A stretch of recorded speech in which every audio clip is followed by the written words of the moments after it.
Bonjour et bienvenue pour ce nouvel épisode de la série à chaud. Le film d'aujourd'hui s'appelle Yesterday. Il est réalisé par Danny Boyle et scénarisé par Richard Curtis. Il est sorti le 3 juillet 2019 au cinéma. Je l'ai vu au cinéma en VO. Enfin, un film de Danny Boyle. Il était temps. Enfin. C'est un grand, voire très grand réalisateur et j'avais pas encore eu l'occasion de parler de l'un de ses films. En fait, ça tombait souvent mal. Trainspotting 2 est sorti, mais je voulais parler des deux films, Trainspotting 1 et 2 d'un coup. J'ai pas eu le temps de revoir le premier, du coup je l'ai pas encore fait, mais bientôt je vais le faire. Et ça fait longtemps que je voulais parler de Sunshine aussi, et j'ai pas encore eu le temps, ou encore de 28 jours plus tard, ou encore de l'excellent Steve Jobs, sur lequel je pense même faire un après le film. Bref, un réal qui mérite largement que l'on parle de lui, parce qu'il est singulier, parce qu'il est aventureux, parce qu'il est fort et accessible à la fois. C'est un grand monsieur Danny Boyle, c'est un réalisateur que je respecte énormément. J'aime pas forcément tout, mais il y a une capacité de prise de risque chez ce mec et de capacité de changer d'univers que j'apprécie énormément. Et c'est drôle que je parle de lui sur Yesterday en fait, parce que c'est un film que je suis allé voir un peu en dernier. J'ai eu la chance de voir tous les films que j'espérais voir ces derniers temps, c'est une période chanceuse en ce moment. Et le scénariste de ce film est Richard Curtis. Et ça tombe bien parce que lui aussi, j'avais envie d'en parler à l'occasion. C'est surtout un scénariste qui est célèbre pour des scénarios comme... il fait pas mal de séries à la télé, je crois, notamment avec Rowan Atkinson, Mr. Bean. Il a scénarisé pas mal de films de cinéma ou qu'il a réalisé aussi, je crois. Pas tous, mais certains. Il y a 4 mariages et un enterrement, Love Actually... Coup de foudre à Nothing Hill, Le journal de Bridget Jones, etc., etc. Donc les grosses comédies romantiques à tendance anglaise, avec souvent Hugh Grant, je crois quasiment à chaque fois dedans, c'est souvent de scénariser et parfois réalisé par Richard Curtis. Et c'est un réalisateur très sympathique, notamment parce qu'il a réalisé un excellent film qui s'appelle, un très bon film, pardon, qui s'appelle Good Morning England en France, The Boat That Rocked, et il faudrait que je vous en parle à l'occasion. C'est un film très sympa sur la fin, grosso modo, des radios pirates, des radios libres en Angleterre. Les radios libres en France ont une histoire très différente, mais pour le coup, c'est un projet, c'est un très beau film, et je vous conseille de le voir à l'occasion. Très sympa, un feel-good movie de très bonne qualité, avec le regretté Philip Seymour Hoffman dedans, mais pas seulement. C'est vraiment un super film, avec Kenneth Branagh dans un rôle de ministre anglais absolument à tomber. Il est vraiment très bon, très drôle. Bref, Richard Curtis, c'est un mec que j'aime bien, Danny Boyle aussi, et donc les voilà. Une sacrée équipe donc. Assez improbable, parce que Curtis pensait que Boyle notamment ne voudrait pas travailler sur une comédie sentimentale, et pourtant Boyle l'a fait. C'est une première pour lui, mais il a montré par le passé qu'il n'avait pas peur de passer par des genres très différents, du film de zombies apocalyptiques avec 28 jours plus tard, au film de drogue et de stupéfiants avec les Trainspotting, au film de voyages spatiaux avec Sunshine, en passant par un film sur qui veut gagner des millions avec Slumdog Millionnaire. Et en général, il s'en est plutôt bien sorti. J'aurais pu rajouter évidemment le biopic, l'excellent biopic même, avec Steve Jobs. Alors ça a donné quoi pour ce nouveau saut dans le vide, quelque part, de Danny Boyle? On va commencer par le pitch, avant de parler de tout ça. Jack Malik est un chanteur-compositeur raté. Soutenu par sa meilleure amie et manager, Ellie, il bourlingue de petites scènes en salle de fête, de concerts minables en bar miteux.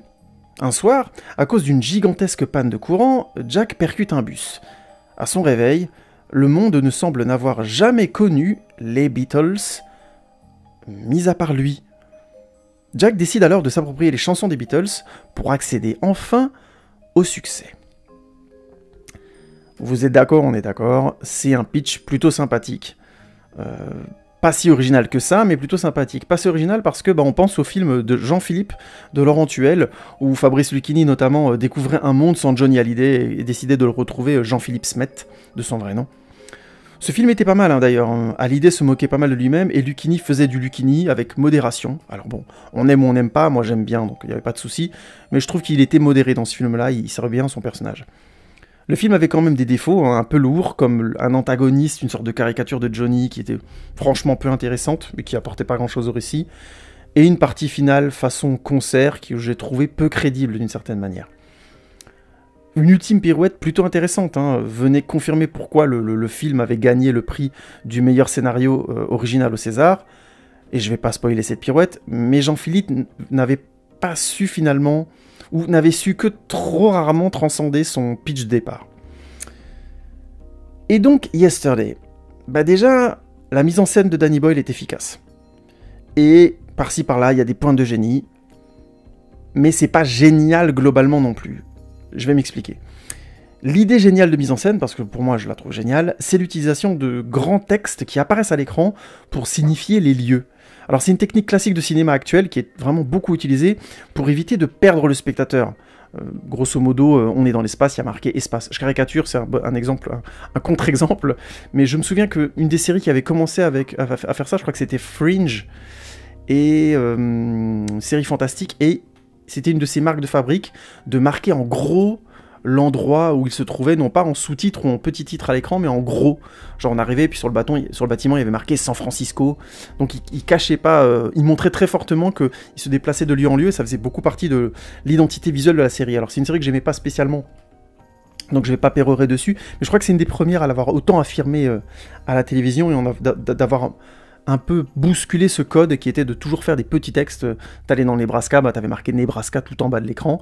Là, d'un seul coup, c'était en gros, c'était un peu plus assumé comme une identité visuelle. Et là, quelque part, Danny Boyle reprend cette technique en écrivant en grand, en général, les textes à l'écran où se trouvent les personnages. Le film se déroulant principalement entre le Suffolk en Angleterre et Los Angeles, si je me souviens bien. Mais il va dans plein d'autres lieux aussi. Mais les grands textes servent aussi à montrer des titres de chansons, en fait, qui sont aussi de vrais lieux où se trouvent parfois les personnages. Vous avez compris l'idée géniale, j'imagine, derrière. C'est-à-dire, les textes ne sont pas seulement une indication, ce sont aussi des titres de chansons, ce sont aussi des vrais lieux où se trouvent des vrais lieux qui existent et qui sont des titres de chansons, mais où en plus les personnages de films se rendent, où se trouvent. Et c'est une idée géniale. Et oui, le film avançant, les chansons deviennent des lieux géographiques. Et du coup, les lieux deviennent petit à petit aussi des chansons, des musiques. Alors attention, le film n'en devient pas pour autant abstrait, pour autant ou une expérience d'art plastique. Hein. Mais cette idée de jouer sur le texte pour en faire autre chose fonctionne vraiment très bien. Personnellement, je ne connais pas toutes les chansons des Beatles, et encore moins les titres de leurs chansons. Du coup, je me suis demandé à certains points du film s'il s'agissait de lieux ou de titres de chansons.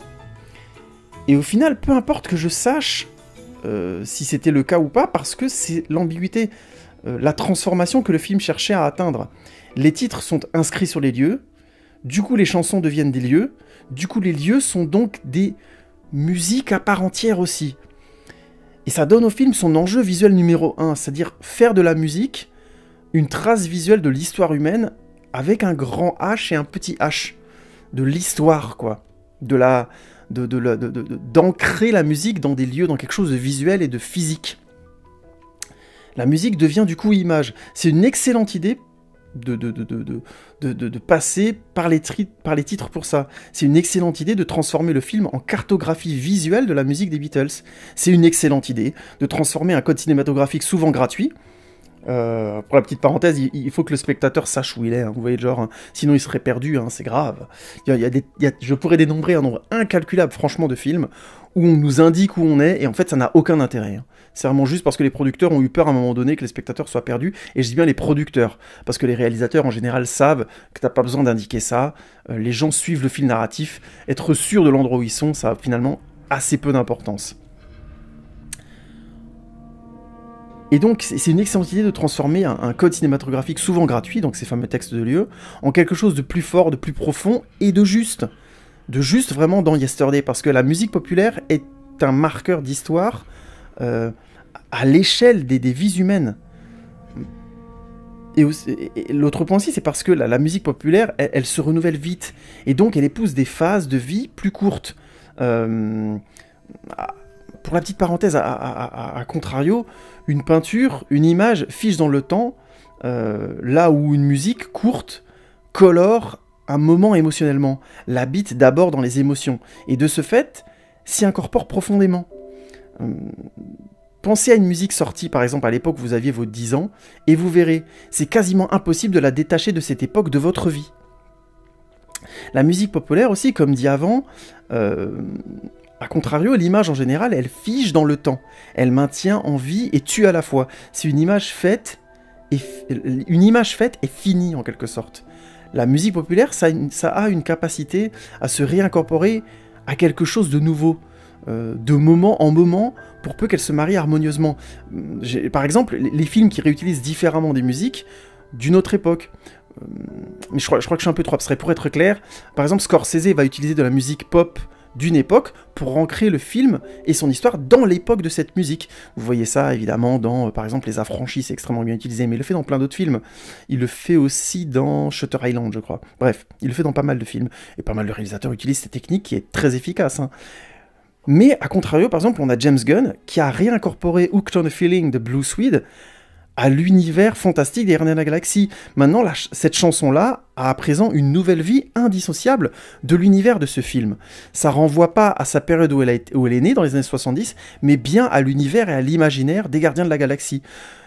Et ça a donné une seconde vie à cette musique, les gens ont recommencé à l'écouter, et l'ont donc associé émotionnellement à ce film, à cet univers, et donc aux années 2010 par définition. Vous voyez ce que je veux dire? La musique pop a cette capacité-là. Les images ont plus de difficultés. Elles sont à un moment donné ancrées là où elles ont été faites. Au moment où elles ont été faites, à l'époque à laquelle elles renvoient, mais souvent plus à l'époque où elles ont été faites, même si elles renvoient à des époques plus anciennes. Cette force de la musique pop, Boyle l'a bien compris et transformée en enjeu visuel. C'est peut-être ce que j'aime le plus chez Boyle. J'ai l'impression qu'il a une confiance absolue en la capacité du cinéma à raconter n'importe quoi.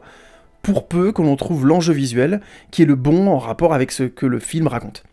Et ça, mais qu'est-ce qui le fait bien, Danny Boyle? Franchement, je l'admire pour ça, sans déconner. Hein.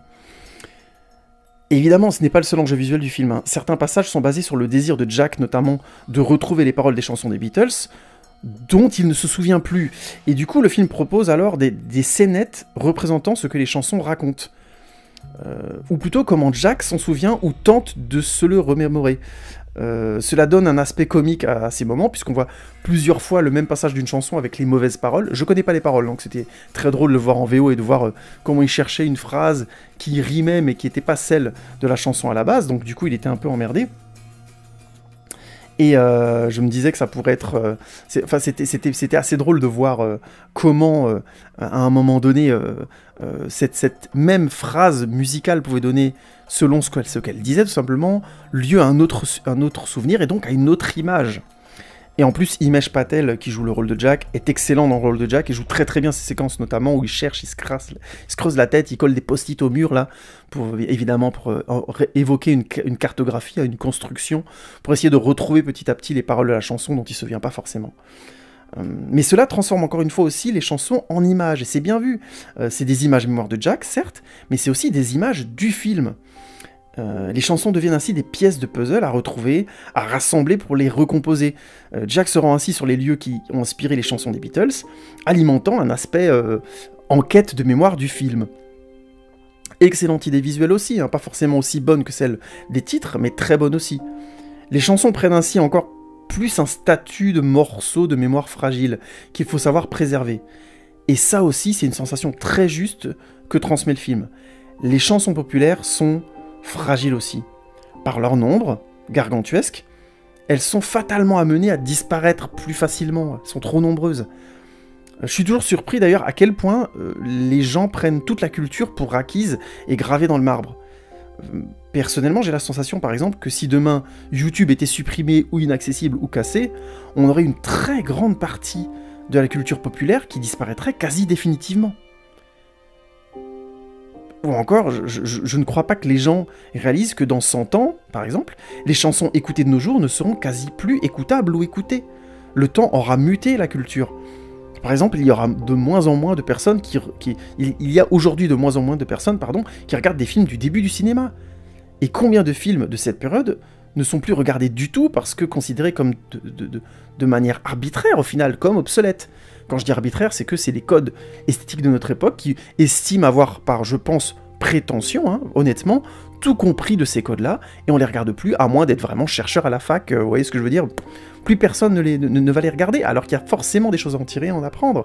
Mais c'est aussi l'évolution de la culture qui fait ça, on ne peut pas tout regarder, il y a eu à un moment donné une mort, malheureusement, une fin de l'œuvre artistique, et c'est normal. C'est pour ça que ça doit se renouveler, c'est pour ça que les choses doivent être remises au goût du jour, re-questionnées d'une autre manière, pour que les gens puissent aborder des questions qui étaient abordées déjà il y a 100 ans, différemment, qui ont mûri ou pas, au contraire. Il y a des questions, tant qu'on les brasse pas, tant qu'on les réfléchit pas tous ensemble, eh ben elles restent bloquées, elles n'avancent pas. C'est un exemple parmi d'autres, je ferme la parenthèse. La culture est fragile. Elle se perd, elle meurt, on l'oublie. Et Yesterday donne à ressentir cette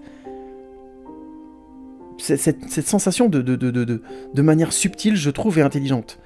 Les passages où Jack retourne notamment sur les lieux qui ont inspiré certaines chansons des Beatles sont particulièrement marquants en ce sens. Moi, je trouve que ça marche très très bien. C'est des beaux passages, mais c'est aussi des passages qui interrogent très très bien ce qu'est une œuvre populaire, qu'est-ce qu'elle marque, qu'est-ce qu'elle inscrit dans l'histoire.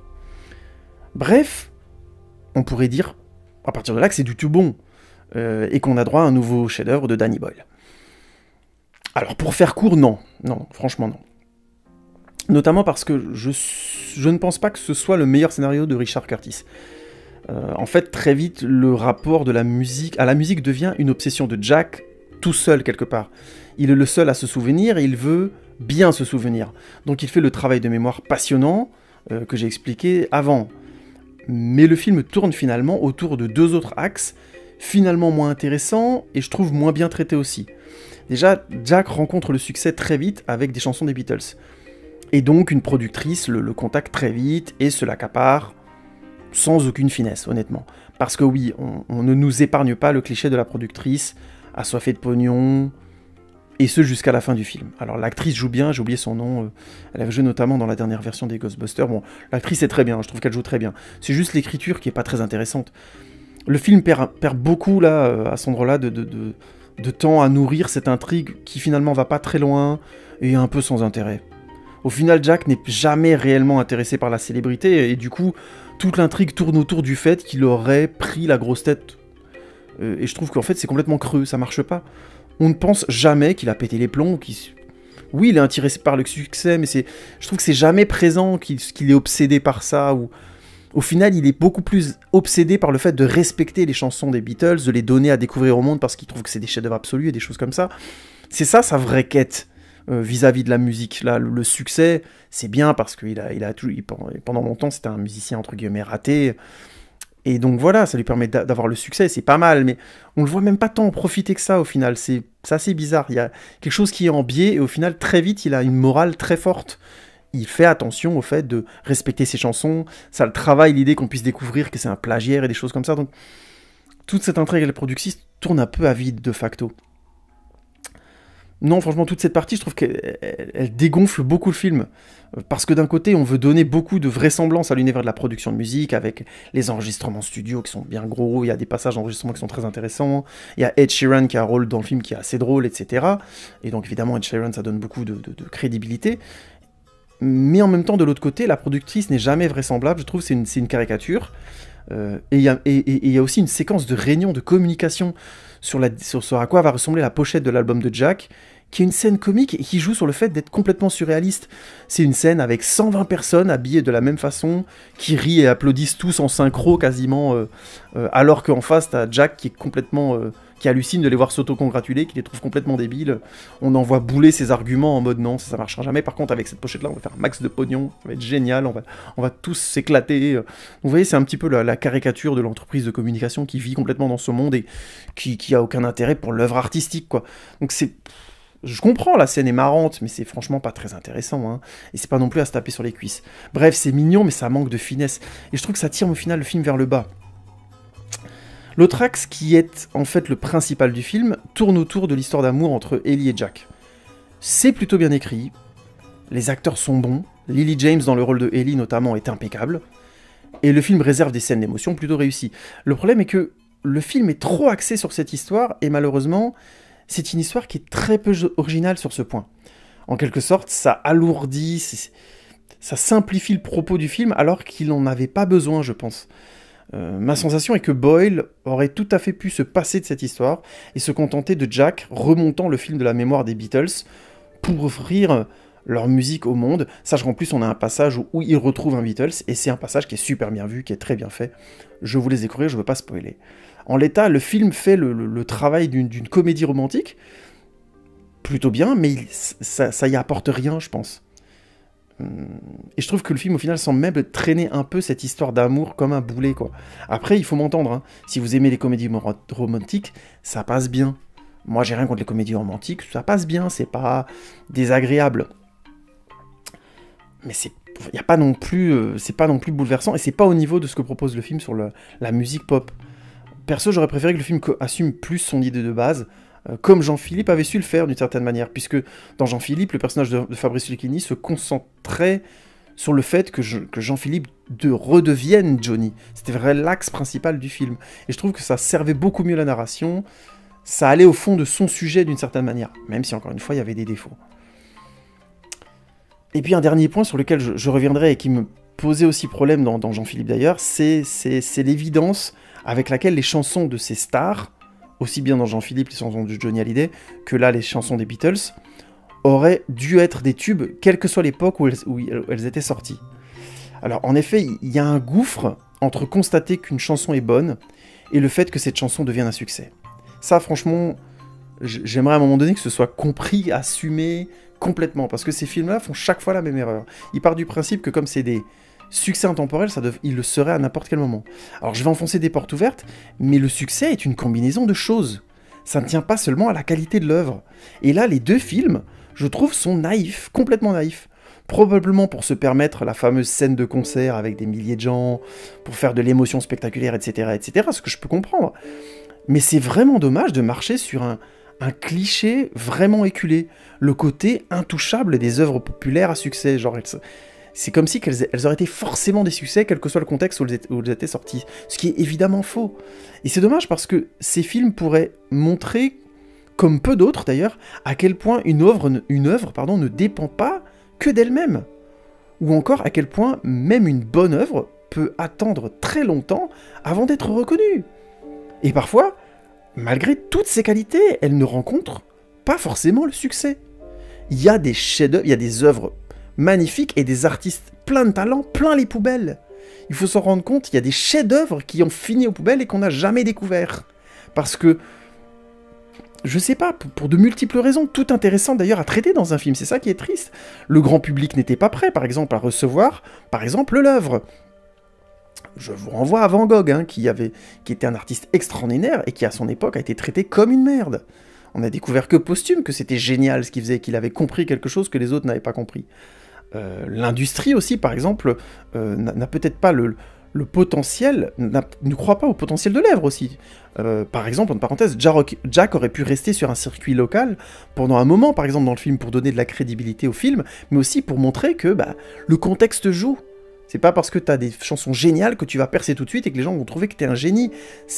On peut trouver que t'es un génie dans ton village pendant des années, aller sur YouTube et pas percer, aller voir des boîtes qui croient pas en toi dans ton pays pour X ou Y raison, ou mettre des années à ce que quelqu'un qui a des moyens de grosse production tombe sur un de tes enregistrements. Ça m'a pas l'air impossible, incroyable ou inconcevable. Il y a aussi le style de l'œuvre qui peut être tout simplement démodé. On peut créer une œuvre extraordinaire qui est non pas en avance mais en retard. Le film part du principe notamment que des morceaux rock'n'roll tels que ceux des Beatles, tels que ceux que les Beatles les écrivaient et les composaient, puisque on voit clairement que Jack veut clairement rester dans le style des Beatles. On voit juste un moment qu'il y a une chanson qui fait de manière un peu plus nerveuse, un peu plus contemporaine, mais sinon toutes les chansons enregistrées, c'est lui qui chante et qui les approprie un peu, mais c'est complètement la musique, les arrangements, il cherche les arrangements d'époque des Beatles. Et donc on part du principe que ça cartonnerait forcément. Eh ben, excusez-moi d'en douter. De la reconnaissance de la qualité des morceaux, je suis sûr qu'il y en aurait. Du succès, peut-être. Mais franchement, par exemple, est-ce qu'on entend encore beaucoup de rock'n'roll du type des Beatles à la radio, aujourd'hui? Je réponds non, clairement non. Mais partir du principe que ces tubes qui ont cartonné à leur époque cartonneraient forcément, on entend souvent, notamment dans le film, que Jack est le meilleur artiste du monde et ce genre de formule naze. Franchement, j'en doute très fortement. Ce qui fait le succès d'une œuvre, un succès planétaire notamment, est très complexe. Ça ne dépend pas que de l'œuvre. Je viens de vous donner différents éléments qui expliquent ça. Et c'est vraiment dommage qu'aucun des films qui repartent sur ce principe intéressant de décaler des œuvres dans leur temps n'ait à un moment donné assumé complètement cette chose. Ils ironisent un tout petit peu dans Jean-Philippe sur la dégaine que Johnny Hallyday a sur scène, ça, donc il se moque un peu de lui-même, et c'est plutôt bien vu. Parce que les stars peuvent se permettre d'avoir des habits fancy sur scène, alors qu'on sait très bien que le chanteur de notre village, quand il met ce genre d'habit, tout le monde se fout de sa gueule. Pas forcément parce qu'il chante mal ou parce que ce qu'il fait est mauvais, c'est juste parce que ça les donne un côté c'est des choses qu'on accepte beaucoup plus facilement dans la mise en scène d'artistes internationaux qui ont le light show, les danseurs et tout ce qui va avec. Pas un Paulet tout seul sur une estrade de salle des fêtes ou de MJC. Bref, vous voyez ce que je veux dire. C'est un point sur lequel ces films-là ont perdu du potentiel. Ce côté intemporel des succès, je trouve, est absurde. Les succès sont dus aussi à leur époque, et même si des artistes ont su traverser plusieurs époques avec succès, toujours autant de succès, ils n'en deviennent pas pour autant intemporels. C'est vraiment dommage qu'un film comme Yesterday n'ait pas eu envie d'aller un peu gratter tout ça. Il y avait moyen, avec un groupe mondialement reconnu comme les Beatles en plus, de poser des questions passionnantes sur la temporalité de l'art, mais aussi sur la capacité des chansons populaires, par exemple, à vivre de nouvelles vies. Je ferme la parenthèse, mais je crois qu'au jour d'aujourd'hui, il y a eu très peu de fiction sur les Beatles. Je crois que c'est parce que Paul McCartney, les derniers Beatles vivants, je ne sais pas s'il y en a encore d'autres, je ne sais pas si les autres sont vivants, à part John Lennon évidemment, ont envie ou s'opposent, je ne sais pas pourquoi, mais peut-être qu'ils n'ont pas envie que leur vie soit adaptée, je n'en sais rien, peut-être qu'ils veulent garder quelque chose d'immaculé. Le seul film que j'ai en tête, c'est un film qui s'appelait Backbeat, je crois que c'était avec... Peut-être avec Stephen Dorff, je sais plus. Où c'était l'histoire, c'était vraiment avant que les Beatles commencent, où on voit vraiment qu'ils sont dans l'ambiance rock'n'roll. Et en fait, leur premier bassiste, avant que, je crois que c'est McCartney qui était bassiste ensuite, je sais plus, je crois que c'est ça. Avant que McCartney arrive, ils avaient un bassiste qui était aussi un artiste qui avait des soucis un peu, qui avait du mal à être concentré pendant les concerts, qui perdait des lignes et tout. Ils étaient en train de monter, mais tout doucement. Et John Lennon, c'était un peu un mec qui était genre tout le temps... Je crois qu'il passe le film à dire qu'il s'en bat les couilles, qu'il s'en bat les couilles de rien. Mais ce mec, c'était son meilleur ami. Et c'est un des mecs qui l'a beaucoup influencé. Donc le film parlait vraiment de l'avant-succès des Beatles. Je crois que c'est un des rares films faits sur les Beatles en fiction. Alors peut-être que je me trompe, si vous en connaissez d'autres, n'hésitez pas à me le dire. Mais je crois qu'à part Backbeat et Yesterday, on n'a quasiment jamais eu de film sur les Beatles. Du coup, ça m'ennuie encore plus que le film n'ait pas osé aller plus loin sur questionner la question des succès populaires. Donc voilà, c'est un petit peu des choses qui m'a gratté, et c'est vraiment un potentiel énorme au côté duquel le film est passé, je pense. Alors pour conclure, Yesterday est un vrai bon film. Il y a de très belles idées visuelles sur l'importance notamment de la musique populaire, et je pense que le film doit être vu juste au moins pour ça. Évidemment, il y a des morceaux des Beatles qui sont très bien interprétés par Himesh Patel, et du coup ça le fait, c'est très crédible. Et même si, j'en ai peu parlé, il y a aussi une morale façon comédie romantique, certes, mais cette morale est plutôt belle, elle est bien amenée, il n'y a pas de quoi non plus jeter la pierre au film dessus. Encore une fois, ça n'invente rien concernant les comédies romantiques, mais... c'est bien amené, c'est bien fait, c'est pas surprenant du côté d'Danny Boyle, c'est solide, et Richard Curtis derrière au scénario, on sent qu'il sait écrire ça, donc ça tient debout. Après, le film est trop une comédie romantique quand même, et n'ose pas aborder beaucoup de questions liées à l'industrie de la musique, et notamment la création des succès. Et c'est un gros dommage, parce que Boyle a déjà prouvé qu'il savait mettre un coup de pied dans la table, avec Trainspotting, avec 28 jours plus tard, avec The Beach, etc. Avec aussi Steve Jobs, qui est probablement un des meilleurs biopics de ces 10 dernières années, honnêtement, de mon point de vue. Et pour ça, c'est vraiment dommage, le film est passé à côté de quelque chose.